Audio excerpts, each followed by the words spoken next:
ನಮಸ್ಕಾರ. ಈ ವಿಶೇಷವಾದ ಎಕ್ಸ್ಪ್ಲೇನರ್ ಅಥವಾ ಮಾಹಿತಿ ಪ್ರಸ್ತುತಿಗೆ ಸ್ವಾಗತ.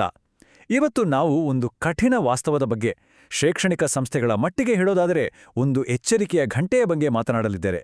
ಶಾಲಾ ಕಾಲೇಜುಗಳು ಈಗ ಕೇವಲ ಶಿಕ್ಷಣ ನೀಡುವ ಕೇಂದ್ರಗಳಾಗಿ ಉಳಿದಿಲ್ಲ, ಅವು ಅಕ್ಷರಶಃ ಸೂಕ್ಷ್ಮ ಮಾಹಿತಿಗಳ ಬೃಹತ್ ಸಂಗ್ರಹಾಗಾರಗಳಾಗಿವೆ. ಸೈಬರ್ ಕಾನೂನುಗಳು ಮತ್ತು 2023ರ digital personal data protection act ಅಂದರೆ ಡಿಪಿಡಿಪಿಎ ನಮ್ಮ ಶೈಕ್ಷಣಿಕ ವಲಯದ ಮೇಲೆ ಹೇಗೆ ಪ್ರಭಾವ ಬೀರುತ್ತಿವೆ ಅನ್ನೋದನ್ನ ನಾವಿಂದು ಆಳವಾಗಿ ಅರ್ಥ ಮಾಡಿಕೊಳ್ಳಲಿದ್ದೇವೆ. ಸರಿ, ತಡ ಮಾಡದೆ ನೇರವಾಗಿ ವಿಷಯಕ್ಕೆ ಬರೋಣ. ಇವತ್ತಿನ ನಮ್ಮ ಚರ್ಚೆಯ ಹರಿವು ಹೀಗಿರಲಿದೆ. ಮೊದಲು ಹೊಸ ಡಿಜಿಟಲ್ ವಾಸ್ತವ, ಆಮೇಲೆ ಕಾನೂನಿನ ಸವಾಲುಗಳು, ಸಂಸ್ಥೆಗಳ ದುರ್ಬಲತೆ, ಎಐ ತರುತ್ತಿರುವ ಸವಾಲುಗಳು ಮತ್ತು ಕೊನೆಯದಾಗಿ ಈ ಎಲ್ಲವನ್ನು ಎದುರಿಸಲು ಒಂದು ಸ್ಪಷ್ಟ ಆಕ್ಷನ್ ಪ್ಲಾನ್. ಮೊದಲನೇ ವಿಭಾಗ, ಹೊಸ ಡಿಜಿಟಲ್ ವಾಸ್ತವ, ಅಂದರೆ ಪುಸ್ತಕಗಳಿಂದ ಬೈಟ್ಗಳವರೆಗಿನ ಪಯಣ. ಗಮನಿಸಿ, ಇಂದಿನ ಶೈಕ್ಷಣಿಕ ವಲಯ ಕೇವಲ 4 ಗೋಡೆಗಳ ಭೌತಿಕ ತರಗತಿಗೆ ಸೀಮಿತವಾಗಿಲ್ಲ. ತಂತ್ರಜ್ಞಾನ ಕ್ಯಾಂಪಸ್ಗಳನ್ನು ಸಂಪೂರ್ಣವಾಗಿ ಬದಲಾಯಿಸಿದೆ. ಒಂದು ಕಾಲದಲ್ಲಿ ಲೈಬ್ರರಿಯನ್ ಕೆಲಸ ಏನಾಗಿತ್ತು? ಭೌತಿಕ ಪುಸ್ತಕಗಳನ್ನು ಜೋಡಿಸುವುದು, ಹಳೆಯ ಹಸ್ತಪ್ರತಿಗಳನ್ನು ಕಾಪಾಡುವುದು, ಅಲ್ವಾ? ಆದರೆ ಈಗ ಕತೆ ಬದಲಾಗಿದೆ.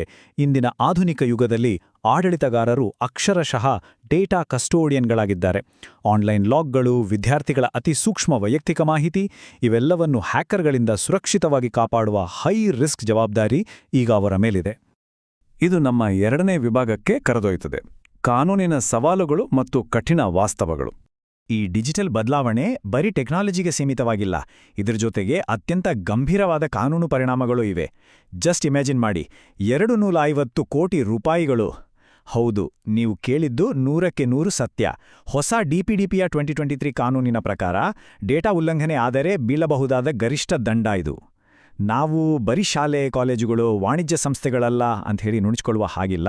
ಕಾನೂನಿನ ದೃಷ್ಟಿಯಲ್ಲಿ ಒಂದು ಕಮರ್ಷಿಯಲ್ ಬ್ಯಾಂಕ್ ಅಥವಾ ದೊಡ್ಡ ಆಸ್ಪತ್ರೆಗೆ ಇರುವಷ್ಟೇ ಹೊಣೆಗಾರಿಕೆ ಶೈಕ್ಷಣಿಕ ಸಂಸ್ಥೆಗಳಿಗೂ ಇದೆ. ಈಗ ಎದುರಿಸ್ತಿರುವ ಬೆದರಿಕೆಗಳ ರಿಯಲ್ ಪಿಕ್ಚರ್ ನೋಡೋಣ. ಪ್ರಪಂಚದಾದ್ಯಂತ ರ್ಯಾನ್ಸಮ್ವೇರ್ ದಾಳಿಗೆ ಅತಿ ಹೆಚ್ಚು ಟಾರ್ಗೆಟ್ ಆಗೋ ವಲಯಗಳಲ್ಲಿ ಶಿಕ್ಷಣ ಕ್ಷೇತ್ರಕ್ಕೆ 3ನೇ ಸ್ಥಾನ. ನಂಬೋಕೆ ಕಷ್ಟ ಆದರೂ ಇದು ನಿಜ. ದಾಳಿಕೋರರು ಏನ್ ಮಾಡ್ತಾರಂದ್ರೆ, ವಿದ್ಯಾರ್ಥಿಗಳ ರೆಕಾರ್ಡ್ಸ್, ಎಕ್ಸಾಮ್ ಸಿಸ್ಟಮ್ಗಳನ್ನ ಎನ್ಕ್ರಿಪ್ಟ್ ಮಾಡ್ತಾರೆ. ಆಮೇಲೆ ಅದನ್ನ ರಿಲೀಸ್ ಮಾಡೋಕೆ ಕೋಟಿಗಟ್ಲೆ ದುಡ್ಡು ಕೇಳ್ತಾರೆ. ಕಲಿಯುವ ದೇಗುಲ ಈಗ ಸೈಬರ್ ಕ್ರಿಮಿನಲ್ಗಳಿಗೆ ಲಾಭದಾಯಕ ಟಾರ್ಗೆಟ್ ಆಗಿಬಿಟ್ಟಿದೆ. ಇನ್ನೊಂದು ದೊಡ್ಡ ತಲೆನೋವು ಅಂದರೆ ಫಿಶಿಂಗ್ ಮತ್ತು ಬಿಸ್ನೆಸ್ ಇಮೇಲ್ ಕಾಂಪ್ರಮೈಸ್.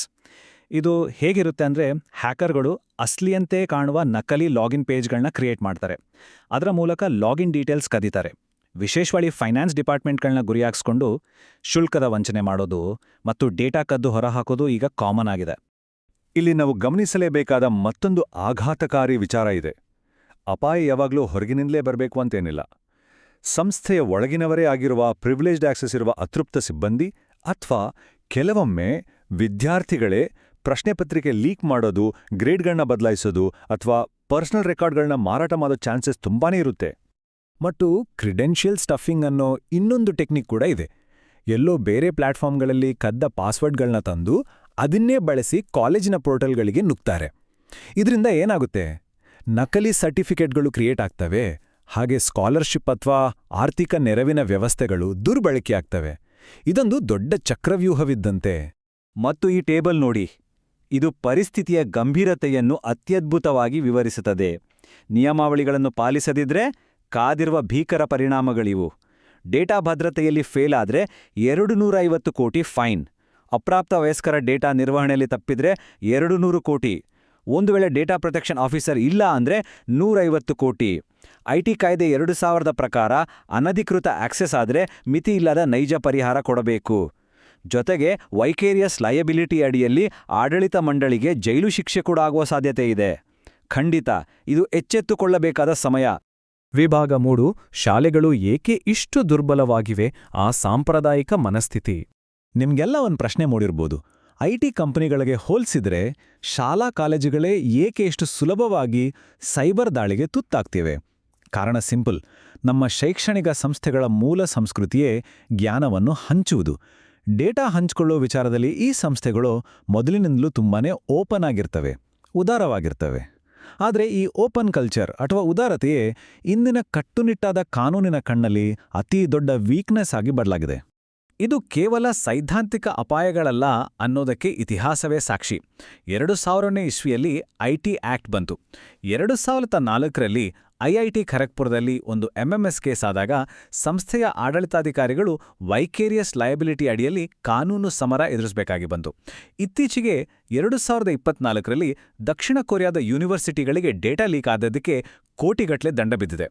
ಮತ್ತು ನೆನ್ಪಿರ್ಲಿ, 2027ರ ಹೊತ್ತಿಗೆ ನಮ್ಮ ಡಿಪಿಡಿಪಿಎ 2023 ಕಠಿಣವಾಗಿ ಜಾರಿಗೆ ಬರಲಿದೆ.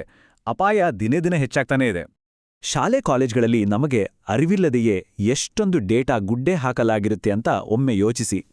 Students grades, bank details, attendance ಮತ್ತು ಆಕ್ಸೆಸ್ಗಾಗಿ ಬಳಸುವ ಬಯೋಮೆಟ್ರಿಕ್ಸ್, ಕಾನ್ಫಿಡೆನ್ಷಿಯಲ್ ರಿಸರ್ಚ್ ಡೇಟಾ, ಹಳೆಯ ವಿದ್ಯಾರ್ಥಿಗಳ ವಿವರ ಮತ್ತು ಎಲ್ಲಕ್ಕಿಂತ ಮುಖ್ಯವಾಗಿ ಗಾರ್ಡಿಯನ್ ಕನ್ಸೆಂಟ್ ಬೇಕಾಗಿರುವ ಅಪ್ರಾಪ್ತರ ಡೇಟಾ. ಈ ಅಗಾಧವಾದ ಡೇಟಾಬೇಸ್ ಹ್ಯಾಕರ್ಗಳಿಗೂ ಮತ್ತು ರೆಗ್ಯುಲೇಟರ್ಸ್ ಇಬ್ರಿಗೂ ಅಕ್ಷರಶಃ ಒಂದು ಚಿನ್ನದ ಗಣಿ. ಈಗ ವಿಭಾಗ 4ಕ್ಕೆ ಬರೋಣ. ಎಐ ಅನುಸರಣೆಯ ಸವಾಲು, ಸ್ಮಾರ್ಟ್ ತಂತ್ರಜ್ಞಾನಗಳು. ಈ ಸ್ಲೈಡ್ನಲ್ಲಿ ನಿಜಕ್ಕೂ ಇಂಟ್ರೆಸ್ಟಿಂಗ್ ಆಗಿರೋ ವಿಷಯ ಏನಂದ್ರೆ, ನಾವು ಕೇವಲ ಡೇಟಾ ಸಂಗ್ರಹದ ಬಗ್ಗೆ ಮಾತಾಡ್ತಿಲ್ಲ. ಇವತ್ತು ನಾವೆಲ್ಲೂ ಬಳಸೋ ದೈನಂದಿನ ಟೂಲ್ಗಳಾದ ಎಐ ಪ್ರಾಕ್ಟರಿಂಗ್, ಆಟೋಮ್ಯಾಟಿಕ್ ಗ್ರೇಡಿಂಗ್ ಮತ್ತು ಚಾಟ್ ಜಿಪಿಟಿಯಂತಹ ಜನರೇಟಿವ್ ಎಐಗಳು ಹೇಗೆ ಸೈಲೆಂಟ್ ಆಗಿ ಡೇಟಾ ಟ್ರಾನ್ಸ್ಫರ್ ಮಾಡ್ತಿವೆ ಅಂತ ನೋಡಿ. ವಿದ್ಯಾರ್ಥಿಗಳು ಅಸೈನ್ಮೆಂಟ್ಗಾಗಿ ಈ ಟೂಲ್ಸ್ಗೆ ಮಾಹಿತಿ ನೀಡಿದಾಗ ಯಾವುದೇ ಒಪ್ಪಂದವಿಲ್ಲದೆ ಅವರ ವೈಯಕ್ತಿಕ ಡೇಟಾ ಕಮರ್ಷಿಯಲ್ ಎಐ ಕಂಪನಿಗಳ ಸರ್ವರ್ಗಳನ್ನು ಸೇರುತ್ತಿರ್ತದೆ. ಇದು ನೇರವಾದ ಕಾನೂನು ಉಲ್ಲಂಘನೆ. ಹಾಗಾಗಿ ಡಿಪಿಡಿಪಿ ರೂಲ್ಸ್ 2025ರ ಪ್ರಕಾರ ಪ್ರಮುಖ ಡೇಟಾ ನಿರ್ವಾಹಕರು ಕಡ್ಡಾಯವಾಗಿ ಸ್ವತಂತ್ರ ಆಡಿಟರ್ಗಳ ಮೂಲಕ ಆಲ್ಗಾರಿದಮಿಕ್ ರಿಸ್ಕ್ ಅಸೆಸ್ಮೆಂಟ್ ಮಾಡಿಸಲೇಬೇಕು. ಅಂದ್ರೆ ಸುಮ್ಮನೆ ಎಐ ಬಳಸಿದ್ರೆ ಸಾಲ್ದು, ಅದರ ಪರಿಣಾಮಗಳನ್ನು ಮೌಲ್ಯಮಾಪನ ಮಾಡುವುದು ಮತ್ತು ಸರಿಯಾದ ಡೇಟಾ ಪ್ರಾಸೆಸಿಂಗ್ ಒಪ್ಪಂದಗಳನ್ನು ಹೊಂದುವುದು ಈಗ ಪ್ರತಿಯೊಂದು ಸಂಸ್ಥೆಯ ಕಾನೂನುಬದ್ಧ ಬಾಧ್ಯತೆಯಾಗಿದೆ. ಅಂತಿಮ ವಿಭಾಗ, ದ ಆಕ್ಷನ್ ಪ್ಲಾನ್. ನಿಯಮ ಪಾಲನೆಗೆ ನಮ್ಮ ಮುಂದಿರುವ ಮಾರ್ಗಸೂಚಿ.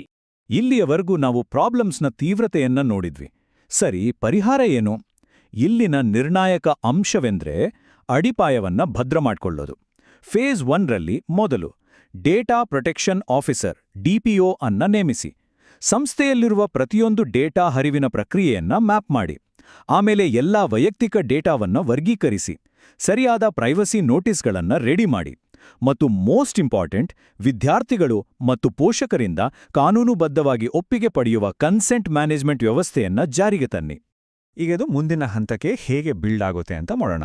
2ನೇ ಹಂತದಲ್ಲಿ ಸಕ್ರಿಯ ರಕ್ಷಣೆ ಬರ್ತದೆ.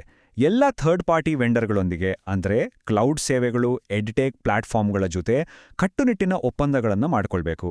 ಎನ್ಕ್ರಿಪ್ಷನ್ ಥರದ ಭದ್ರತಾ ಕ್ರಮಗಳನ್ನು ಅಳವಡಿಸಬೇಕು. ಒಂದು ವೇಳೆ ಡೇಟಾ ಉಲ್ಲಂಘನೆ ಆದರೆ 72 ಗಂಟೆಯೊಳಗೆ ರಿಪೋರ್ಟ್ ಮಾಡುವ ಸ್ಪಷ್ಟವಾದ ರೆಸ್ಪಾನ್ಸ್ ಪ್ಲಾನ್ ರೆಡಿ ಇರಬೇಕು. ಎಲ್ಲ ಸಿಬ್ಬಂದಿಗೂ ತರಬೇತಿ ನೀಡಿ ಹಾಗೆ ನಿಯಮಿತವಾಗಿ ಆಡಿಟ್ಸ್ ನಡೆಸ್ತಾ ಇರಿ.